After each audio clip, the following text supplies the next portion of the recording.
your lieutenants will steal money, you will oppress people, all your lieutenants will oppress people, they throw people inside jail, both religion leaders and political leaders, any little thing, they throw people inside jail. That is the only legacy that you can leave behind when you leave the government.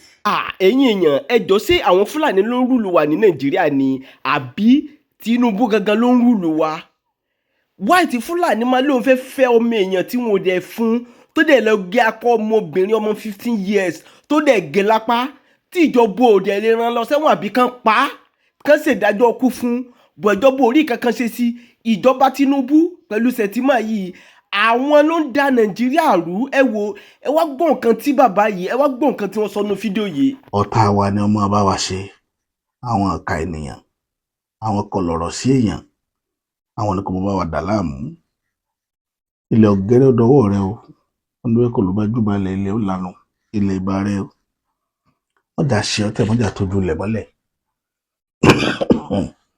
wọ́n jẹ́ kẹ́gun ayé wọ́n jẹ́ kó gun wa lẹ́sẹ̀ wọ́n jà jẹ sọ́fìn àwọn àgbàlagbà aṣọ ọ̀ka ènìyàn wọ́n jà bá wọn tẹ o elédùn rẹ ọdọwọ́ rẹ ṣàánú.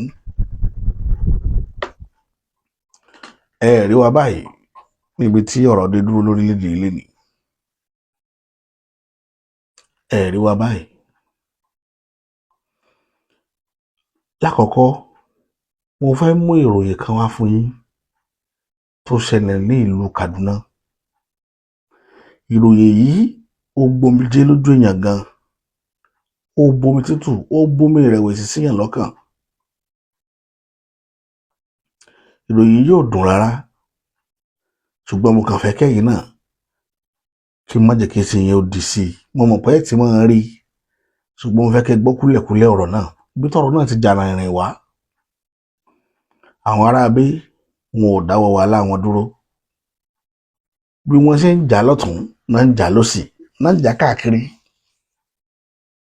Ká tó wá wọnú agbámi ètò mo fẹ́ kẹ́ kọ́kọ́ gbọ́ nǹkan tí ó ṣe ọmọbìnrin kékeré ọmọ ọdún 15 yìí tó ṣe lọ́ṣẹ́ lọ́wọ́ àwọn Fúlàní tí wọ́n fi lọ wọnú kó ká ọmọ náà mọ́ lọ́sẹ̀ tó kọjá yìí tí wọ́n sì gé ọmọ náà lọ́wọ́. Mo fẹ́ kẹ́ wò ó. A 15-year-old girl in Kaduna called Endurance was working on the farm. A Fulani man goes to a family. I'm talking about in the Kafanshan area of Kaduna. A Fulani man goes to the family, say, I want to marry Endurance, who is 15 years old. The family said no. One, Endurance is a Christian, and Endurance is still young. She still has to go to school. She still has to become somebody. So the family refused the advances of this Fulani man, herder, and they took their child home. One day, while the girl was working on the farm last week, the Fulani man goes to the farm and chopped off the hand of this girl because the parents refused for them to marry a 15-year-old girl, a minor, by the way.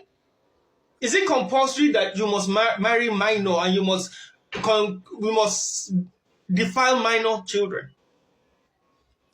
They chopped off this girl's hand because she refused to marry an old Fulani man. In Kaduna State, you can't make this thing up. That was last week. The girl's name is Endurance, a Christian in Kaduna State. Now, what bothers me now is that as the Fulani man being arrested, no, they get away with these things. They get away with these things. The Fulani man has not been arrested. So anybody that is listening to this, whether locally or internationally, please, I beg you in the name of Jesus the Christ, make sure Endurance gets justice. Kaduna used to be a predominantly Christian state, and the Muslim got into power and used their political power to malign, ostracize, and discriminate against the Christians. And that is why a lot of Christians have left Kaduna. And this is the modus operandi, and this is what they want to do to the Southwest. I heard there's a Fulani man that is advocating and wants to contest in the Osun State election. Osun Christians, if you know what is good for you, you better do the right thing. Vote wisely. By voting wisely, put your religion into consideration. It has come to that. It has come to that. It has come to that. èmi ò mọ̀ pé àwọn aráabí ọ̀rọ̀ wọn ti wá gba àmójútó to that extent lórí pé ẹ fẹ́ ọmọ ọdún 15 ọmọ tí ò fi lọ́kọ àwọn èèyàn wọn wá ń ṣàlàyé fún yín pé ọmọ yìí kéré kò ṣeé fi lọ́kọ ẹ wá gbẹ̀yìn ẹ lọ ká ọmọ náà mọ́kò lọ́sẹ̀ tó kọjá ẹ sì gé lọ́wọ́. ìjọba nàìjíríà ṣe ń rí ohun tí ń ṣẹlẹ̀ yìí ṣe ń rí abẹ́ rí ó dojú ẹ o ọ̀rọ̀ ti dojú ẹ báyìí ó ti dojú ẹ báyìí o tá a bá ní ká dákẹ́ lórí ilé ìdán ká tó mọ wòran èmi ń bọ̀ mo sọ kíníkà fáwọn èèyàn kan lánàá bí tá a ti sọ̀rọ̀ mo ní tí ọ̀rọ̀ wo wàhálà boko haram yìí kápẹ́ àtẹ̀wá rẹ̀ yìn rẹ̀ ṣe é rò pé mi ò ní súyọ because the main issue àti address ẹ̀ the main issue gangan ti ń da ìlú irú àyè address ẹ̀ tí ẹ bá ní ẹ máa mú un lórí tẹ́ ẹ̀ mú láti sàlẹ̀ à ń tara wa ni ibi tí nǹkan ti bàjẹ́ ní ẹja ti kọ́kọ́ lọ bẹ̀rẹ̀ àwọn ọmọ àlùmọ́gìrì tẹ́lẹ̀ tí wọn ò lọ skul yìí àwọn ní problem tá à ń rí lénìí tá a bá wá sọ̀rọ̀ problem wọn tòní tá a fa àwọn ọmọ àlùmọ́gìrì lẹ̀ tí wọn ò lọ skul àwọn náà ni ó jẹ́ problem tọ̀la torí ẹ̀ la fẹ́ sọ fún ipò ti dójú ẹ̀ ọ̀rọ̀ yìí ti gba àmójútó kò dẹ̀ ṣe dúró wò mọ́ kò ṣe fi sáwẹ́wà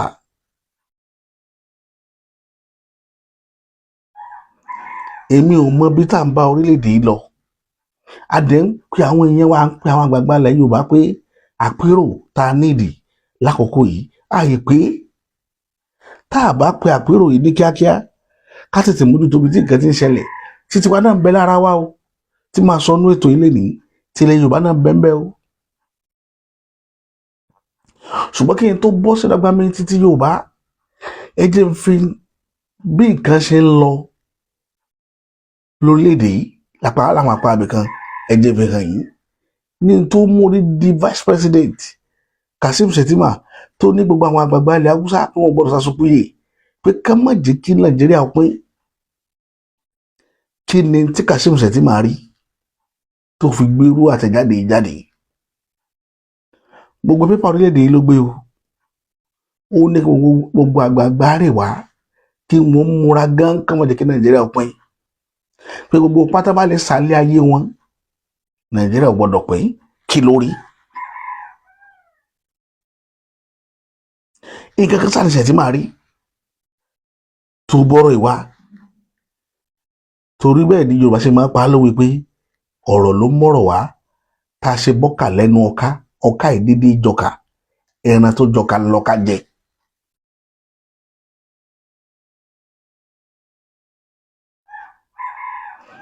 kó mọ̀ ṣe pé ń rí àmì rẹ̀ lára àwọn nǹkan kan lára àwọn ìgbésẹ̀ kan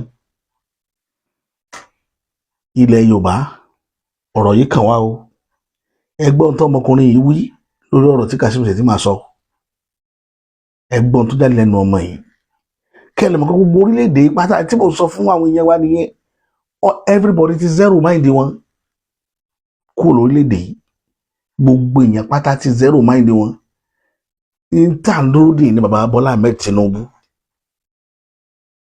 bàbá rèé bàbá ti dàgbà ẹni máa sọ pé bàbá Bọ́lá Ahmed Tinubu ọ̀dàgbà àgbà ti dé àwọn mistake pẹ́pẹ́pẹ́ kan wà tí wọ́n ń ṣe lọ́wọ́lọ́wọ́ tí àràgbàgbà ilẹ̀ Yorùbá kan náà jáde kí wọ́n ṣe wọn lọ́wọ́ rẹ̀ wò ṣùgbọ́n àwọn èèyàn kan tán jẹ́ observer táwọn náà jẹ́ ọmọ Yorùbá táwọn náà ń wòye tán jẹ́ àwòye wọ́n ń rí wípé ìparun àti ṣubú ń bẹ lẹ́sẹ̀ bàbá pẹ̀lú àwọn ìgbésẹ̀ tán ń gbé lákòókò yìí ẹ kọ́kọ́ gbọ́dọ̀ tó ọmọkùnrin yẹn sọ náà láti ilẹ̀ Haúsá wá lórí ọ̀rọ̀ tí Kasim Shettima tó ń sọ. This move to divide Nigeria, advice from the Vice President, Mr. Shettima. Well, it's a good thing that he is the one saying what he saying. But Nigeria is already divided. Even if he's aware that Nigeria is divided, ask him now.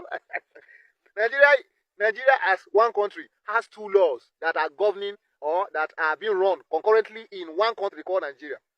For instance, in the north, we have penal code. Penal code in the north simply means that it protects. It's more of like a religious kind of a law that protects homicide. You know, when you commit homicide in that area and you said you did it to protect the names of Allah, you can't be, nothing will happen to you. In the south, we have criminal code. So in one country, two laws are governing that country. So is that no division already? That one shock you. Who will leave for that area of law? We have state police. Who are the state police? The North already have their own state police, which is called Hizbah. Hizbah started, they said it's meant for only the Islamic people, but Hizbah can arrest any religion person, any person that is not, even if you are not a Muslim, they will arrest you, deal with you, because that is a state police, and it's run in Nigeria, acceptable, and no country. There was a video that popped up that a particular man came out to cry that the Sharia court have almost taken over his shop, until when the outcry was high, when that man came into the matter, that was when they released the guy's shop for him. In one country, two laws. How do you justify that? Okay, the third one, the military wings, the Gbogbo boys, the Fulani terrorists. These are the military wings in that angle. And you see, the so-called clerics cannot come boldly and defend or condemn what these terrorists are doing. They would rather tell you that there was, I think, one of these clerics, a prominent leader in the north, he said, killing Boko Haram is like you are killing, because Boko Haram are their northern brothers. So if anybody that kills them is killing their brothers. Isa Pantami, the former minister, is the minister of communication, he was so high defending this terrorist.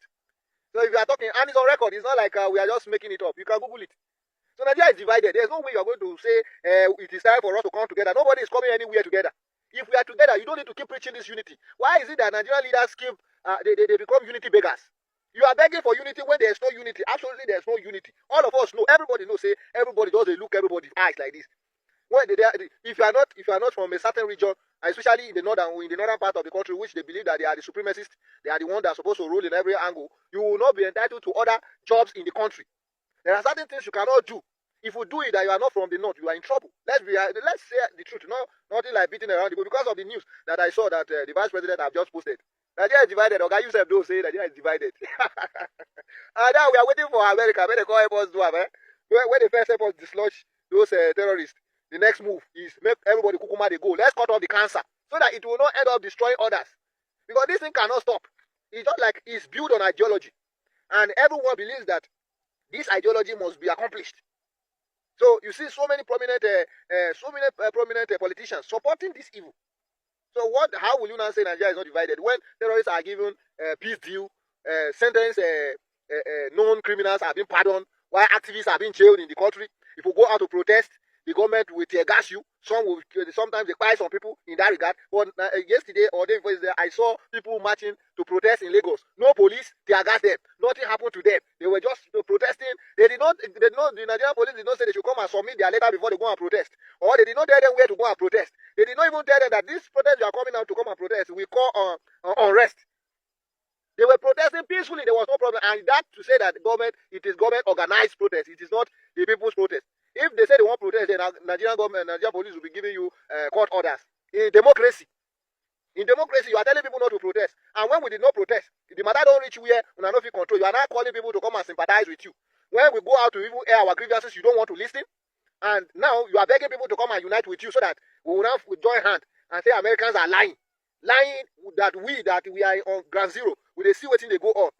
So at the end of the day, when we succeeded coming together with you and deceiving ourselves that Americans are lying, when they leave, then reality.com, we'll go back to the factory setting, Abi. Check out well, you don't divide. I don't divide. This one we are just living on a borrowed time. I'm telling you, that's what it will happen. Please do well to share this video and let it get to everyone. Thank you for watching and God bless you. ọ̀rọ̀ lẹ́gbọ́n lẹ́nu ọmọkùnrin yẹn. Ẹ wá wo ibi tí ewu ńlá tí mò ń sọ̀rọ̀ nípa rẹ̀ kí n tó mú ètò ìfọ́nrán tí ẹ wò tán yìí wá. Ewu ńlá tí mò ń try láti sọ̀rọ̀, tí mò ń try láti yànnàná rẹ̀ ni wípé ẹ wo bílẹ̀ Yorùbá ti rí ní tìbútòrò. Àwọn èèyàn kan ń dá iná kan tó ní agbára lórí ọ̀rọ̀ bàbá Bọ́lá Ahmed Tinubu 2026. iná yẹn wọ́n dẹ̀ fi hàn wá pé yóò jò àṣírí lẹ́gbọ́n lẹ́nu mi lẹ́nìí torí mo fẹ́ stop láti mọ sọ̀rọ̀ nípa bàbá Bọ́lá Ahmed Tinubu mo fẹ́ stop láti mọ sọ̀rọ̀ nípa wọn torí mo rí ìṣubú wọn kò sí mọ́ ṣe fẹ́ gbọ́n tó bí lẹ́lẹ̀ mo sọ kínní kan fún yín ní ọjọ́ kínní àná bàbá Bílí òpó ń gbọ́n ó wà lára tí tó dàjọba wọn rú wọ́n ní ká fọgbọ́n ọlọ́gbọ́n sọgbọ́n ní ìjẹ́ ká pe àgbà ní wèrè ó mì pé àgbà gbọ́n ọgbọ́n ọlọ́gbọ́n làgbà máa ń lò ilé ní ìjà pé wọ́n ń wèrè tẹ́ ẹ bá lọ bá bàbá yín nínú ilé bàbá tó bí yín lọ́mọ bàbá mi nǹkan báyìí báyìí ní ojú mi rí o mo sì rí i pé ó dàbí pé ó yẹ kí n fọ̀rọ̀ náà tó yín létí kó mọ́ dàbí pé bí nígbà tí ń ṣẹlẹ̀ báyìí kí ló dé tí mi sọ tẹ́ ẹ bá ti là á tán fún bàbá yín ó dáa bó ṣe sọ yìí tó bá di lọ́la àbí ká sọ pé tó bá dọwọ́ ọ̀rọ̀ lẹ́ padà wá kì í ṣe pé bàbá yín ní ọ̀rọ̀ yẹn nípa mọ́ nínú kọ́bọ́ọ̀dù bí tó ti mu ṣùgbọ́n àwọn náà ó láwọn èèyàn tó onílàákàyè tí wọ́n fọ̀rọ̀ yẹn lọ pé ọmọ mi wá ó tó ní báyìí báyìí ṣeun kódà kó jọ́dọ̀ babaláwo wọn lọ kódà kó jọ́dọ̀ wòlíì kódà kó jọ́dọ̀ àgbàfà pé bàbá báyìí báyìí lọ́mọ mi sọ fún mi ọgbọ́n wo là á dá sí gbogbo tí bàbá bá bọ̀ ń bẹ̀ òun náà bàbá yẹn pé ọmọ rẹ̀ padà pé ọ̀rọ̀ tí mo ní wá gbọ́ o báyìí gbèsè báyìí là á gbé lórí ọ̀rọ̀ tó ọba mi sọ. ṣé mo pé ọgbọ́n ọmọdé tiẹ̀ ló ti lọ sọ́dọ̀ àgbà ṣùgbọ́n ọgbọ́n àgbà ló ti lọ sọ́dọ̀ àwọn tájọ ṣèwé tájọ lògbà tájọ wà ládùúgbò tó mọ̀ pé wọ́n mọ̀ àwọn ní ọmọràn tí máa ń mọ oyún inú ìgbín wọ́n ti fọ̀rọ̀ lọ̀ wọ́n sì ti mú solution wá. mo ní wọ́n máa fi pa lówe pé ká fọgbọ́n ọlọ́gbọ́n sọgbọ́n ní ìjà apá àgbà ń wèrè ṣùgbọ́n ọ̀rọ̀ bàbá Bọ́lá Ahmed Tinubu rí bẹ́ẹ̀ ẹ wo gbogbo bí a ṣe máa ń sọ̀rọ̀ tó báwọn èèyàn ṣe dìde nílẹ̀ Yorùbá tí wọ́n ń sọ lọ́tún sọ lọ́sì à ń sọ mistake tán ṣe gbogbo mistake bàbá àgbà pọ̀ ń ṣe mistake ibẹ̀ ni ewu ti wà mo dẹ̀ sọ pé ìrìn àjò tá à ń rìn lọ́wọ́ yìí ìrìn àjò Yorùbá ni pé tí bàbá Bọ́lá Ahmed Tinubu bá tẹ́ lórí ìrìn àjò Yorùbá ló tẹ́ tí bàbá Bọ́lá Ahmed Tinubu bá yege lórí ìrìn àjò tí ń rìn lọ́wọ́ yìí Yorùbá ló yege bóun àtẹ̀mí ti jẹ́ tí ì nífẹ̀ẹ́ kí bàbá Bọ́lá Ahmed Tinubu ó yege kò possible ṣùgbọ́n tí mo a máa sọ̀rọ̀ ká máa fakọ̀ mọ́ òkun rẹ̀ yọ ni pé à ń rí pé mistake wọn blunder tó ń commit pọ̀ ṣùgbọ́n pàtí mi fún àwọn àjọkò tí mo ṣe research mo rí pé àgbà ló dé àgbà dé sí bàbá ni nígbà tí bàbá wà ní èwe tí wọ́n gbé dání okun wọ́n dẹ̀ lajú wọ́n tún jáde wọ́n mingle pẹ̀lú àwọn alágbára nú ayé bóbí tọrọ wà lánàá kọ́ ló wà lónìí àná tí àwọn lò àná ìgbà tí oòrùn tó tàn sáwọn lánàá kọ́ ní tàn sáwa lónìí ìrìn àjò inú ayé ti yàtọ̀ ìràwọ̀ ojú ọ̀run gbà yẹn táwọn gbà ló pé ké tí ń rúùlù wọn gbà yẹn yàtọ̀ síràwọ̀ tó wà ń ta lénìí ṣùgbọ́n à ń dọ́gbọ́n jẹ́ kí bàbá yẹn ó mọ̀ bàbá ò fẹ́ gbà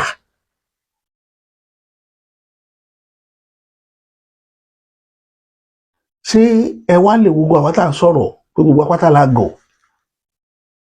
gbogbo akọ́ la gọ̀ ibi tó yẹ kí wọ́n ti fura nu téèyàn bá jẹ́ ọlọ́gbọ́n láyé tó jẹ́ ọ̀jọ̀gbọ́n tí èèyàn mẹ́ta mẹ́rin márùn-ún bá fi lè pè ọ́ sákèésí nǹkan kan ṣoṣo ìwọ náà padà sínú ilé ọbọ̀ta ọ̀fẹ́ wọn lọ rìn àjò ìyẹn kí ní pé bàbá ọ̀dẹ́rẹ́ pẹ́ lọ rìn àjò nbà ní ẹ má ti lọ́kẹ́ padà sínú ilé ọwọ́ ni kò sí nǹkan kan mọ́ wọ́rì ẹ tún rí díẹ̀ ẹ tún pàdé nìkan tí ò rí yín rí bàbá ibi tẹ́ ń lọ yìí ó jọ bí ìgbà tẹ́ fẹ́ máa rán lọ rìn àjò ìbá ní ẹ padà sínú ilé kẹsàn díjọ́ mi ọtún rí bùgàdà ọtún lórí ta kan ọtún pàdé ẹlòmíì ìyẹn náà sọ the same thing ọwọ́ bá lórí ẹbí márùn bàbá kò sírú agbára téèyàn lé nílé ayé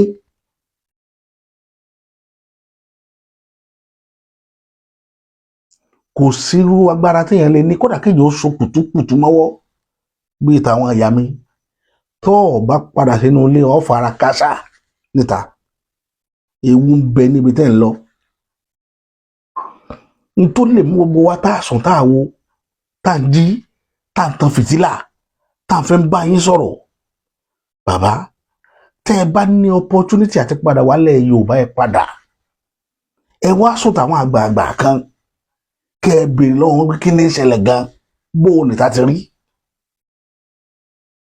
ẹ̀yin ẹ parọ́ fáwọn èèyàn pé ẹ fẹ́ lọ Amẹ́ríkà kẹ́ wá sáwá síkò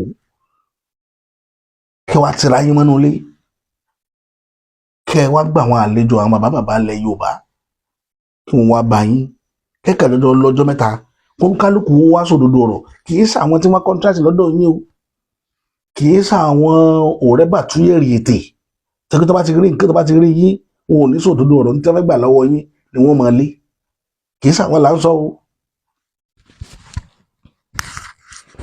àwọn tó jẹ́ mọ́jọ́ bàjẹ́ ilẹ̀ Yorùbá là ń sọ àwọn tí ò ní parọ́ fún yín láéláé àwọn là ń sọ ẹ jẹ́ wọn ó jókòó tì yín kí wọ́n wá sọ bí ìrìn àjò ìlú ti rí kí wọ́n sọ gbèsè kan sọ bí tẹ́ ẹ lọ fún yín bàbá ẹ má jẹ́ parọ́ tẹ̀ yín jẹ etí ẹ̀kọ́ òṣojú mímú nínú àjò tó wà ń ta ìrìnàjò ìràwọ̀ tí ń ṣiṣẹ́ lọ́wọ́lọ́wọ́ pẹ̀lú yín ẹ̀kọ́ òṣojú mímú pẹ̀lú ẹ̀ téèyàn kan bá ní irọ́ mo pa ẹni kó pajá fún mi jẹ.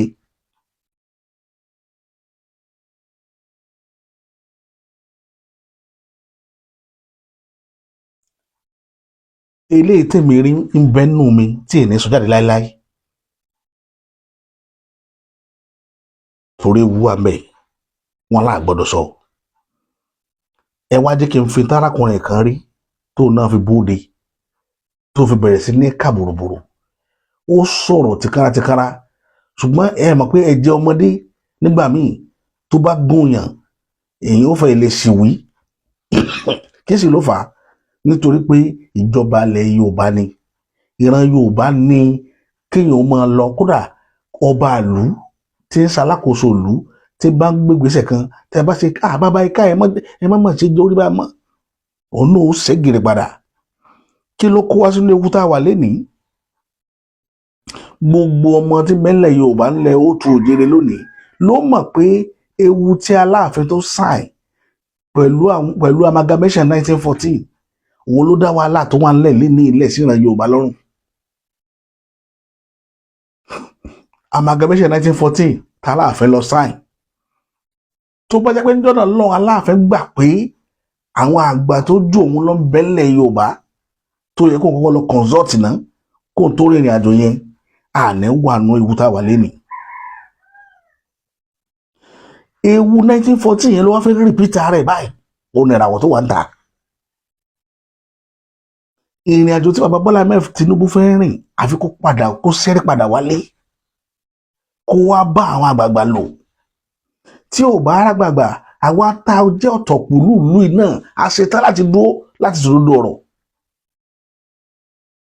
káàjẹ́ kẹ́ mọ̀ bí tí ewu ti wà fún yín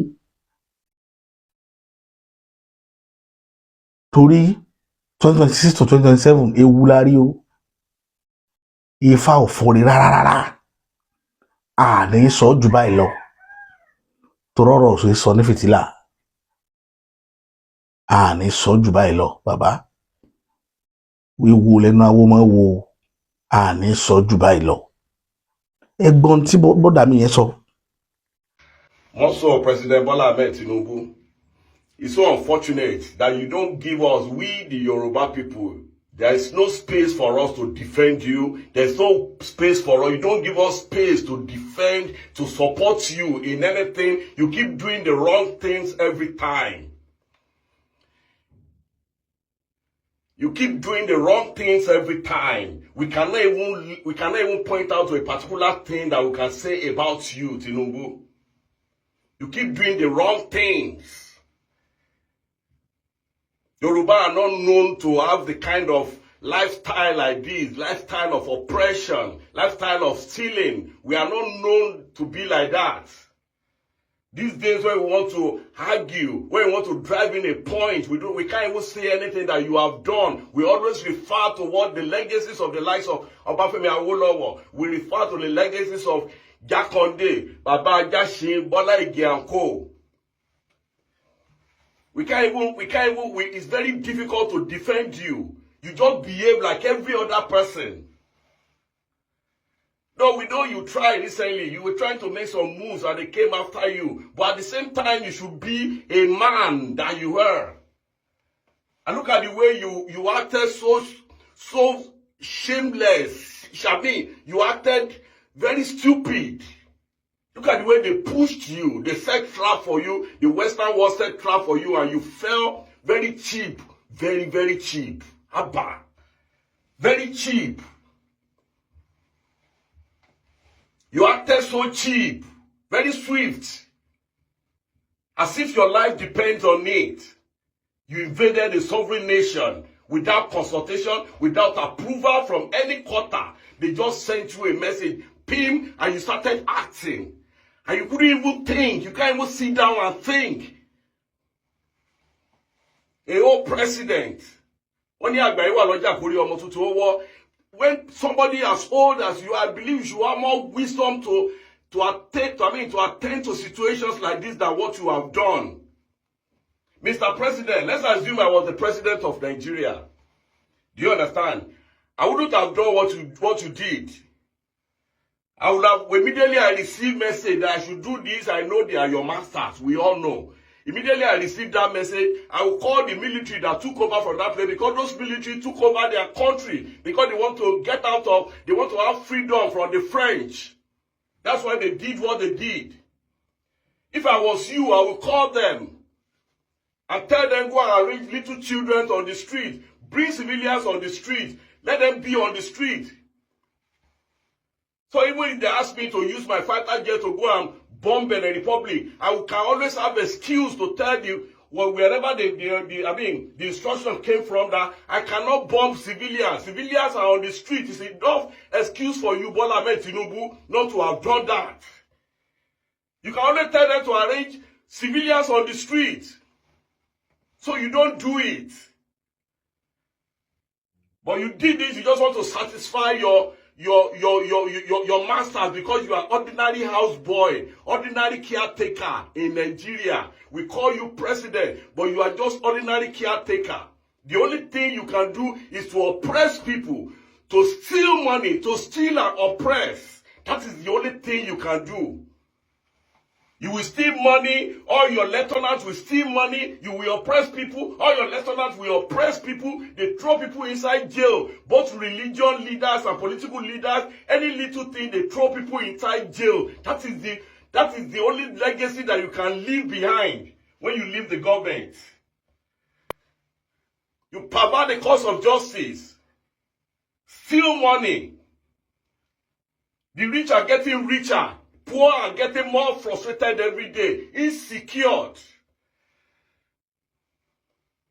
You can quickly act within split second to go and invade a sovereign nation. And people are making noise. People like me, we feel it's very, very wrong for America to invade Nigeria because they are a bigger country. But you did not even think twice.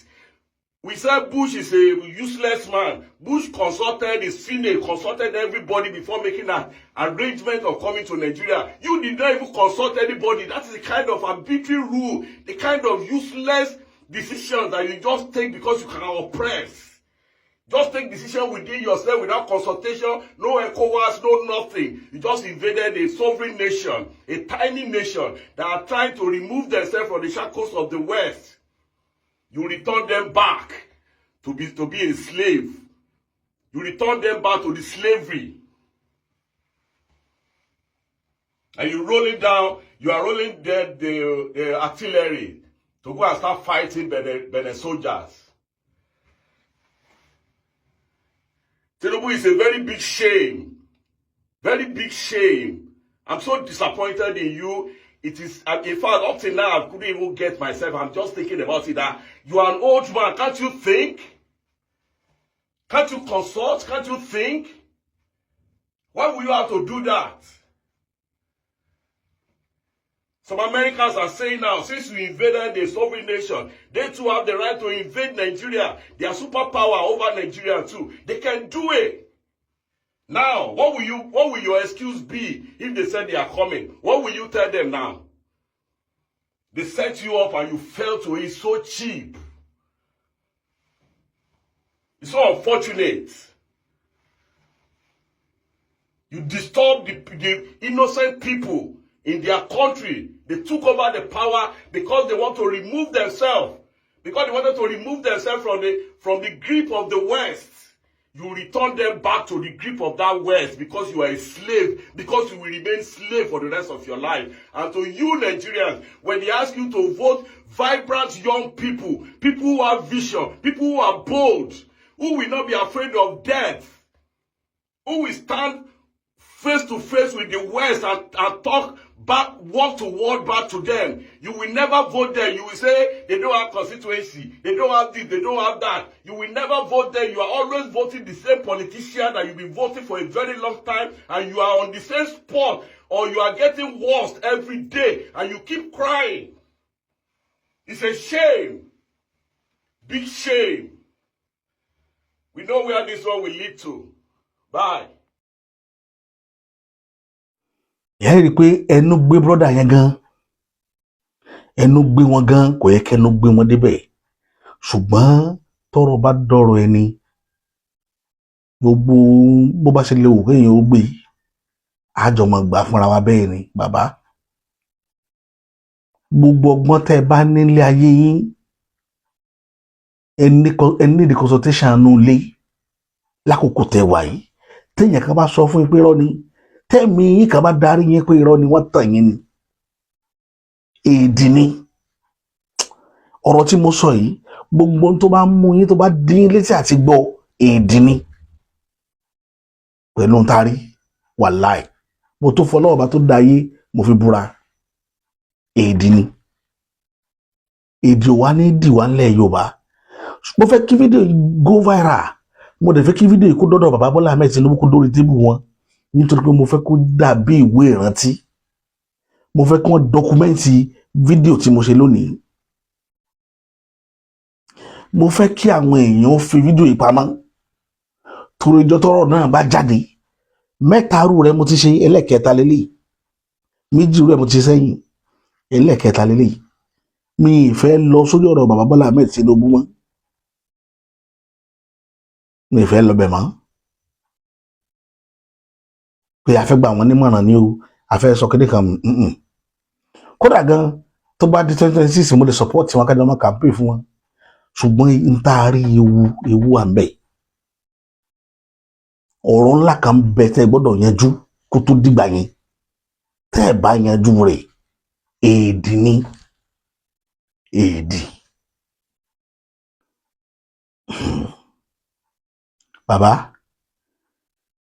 ọ̀rọ̀ tí sàn fìtílà ò kì í ṣe tí mo lè tú lórí atẹ́gùn bó ṣe dúró yìí. Kì í ṣe pé bóyá mo ní ìdí owó ẹnìkan àbí ebi ń pa mí. Tí n bá ní ìdí owó pé bóyá ó ti wá kàràǹgídá mo mọ àwọn tí mo lè lọ sábà pé mo ní ìdí owó. Ibi ò pa mí o. Èmi ń sọ àsọtẹ́lẹ̀ nítorí ìran Yorùbá ni. Wàláì, ní tí mo rí ojú bó ṣe rí kókó lè lọ o. Ṣùgbọ́n Ọlọ́run ọba tó dá ayé àti ọ̀run rínú mi wípé ìfẹ́ tí mo ní sí ìran Yorùbá òun ló gbé mi jáde lórí ọ̀rọ̀ yìí. Àti 2020 ni mo ti ń ṣe program torí yín bọ̀. Mo fi àkókò kan campaign fún yín títí wọ 2023 tẹ́ fi gba ọ̀pá àṣẹ ìjọba. Ṣùgbọ́n nígbà tí ìjọba ó máa ní problem nítorí pé mo monitor gọ́ọ̀mẹ̀ntì láti lè nígbà tẹ́ ti gbọ̀pá àṣẹ. Mo monitor ẹ̀ débi jọ́ tí gbogbo ẹ̀ bẹ̀rẹ̀ sí ní problem ni mo ti ń pariwo. Gbogbo ariwo tí mo dẹ̀ pa mi ẹ̀ pa nípa